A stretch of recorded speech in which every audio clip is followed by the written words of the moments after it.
I'm Jeremy Eisenberg, third generation president of Laurel Hill Foods, and we are here right down the road from our headquarters in beautiful Massachusetts. Laurel Hill was founded back in 1965 by my grandparents. You know, as a family business, I think one of the things that's so important is to be able to learn from the experience that was ahead of us, but yet also infuse that with some of the future that's in front of us. The next generation, they are all under 6 years old, but they sure as heck love to eat the food, so that's a good start. So you know what we have to do with the peeler? We have to peel. So let's cut, and then you can throw them right in there. Can you get Laurel Hill, to me, is about enjoying the simple pleasures in life. Sharing great food, and we're sharing the company of our family and the ones that matter most to us. You want to throw them in for me? How about I do that? I'll cut them and you can put them in.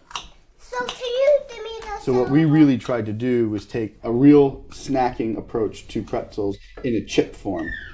What we really are most excited about is our honey multigrain, which, you know, builds off of some of what we've done with our tortilla chips. We wanted to take a multigrain flour when we made the pretzels, which isn't something that you see that often, and we infused that with just a touch of honey, a little extra sweetness from Laurel Hill. Who wants to take the salad bowl? On our pretzel chips, we've put the highlights of the nutritional profile right on the front of the bag. We're proud of that because we've created some nutritious and healthy snacks, and healthy snacking is really important. For us, it's all about what goes in the bag so that when they're tasting Laurel Hill for the first time, they recognize right away the thought that went into creating these high-quality products.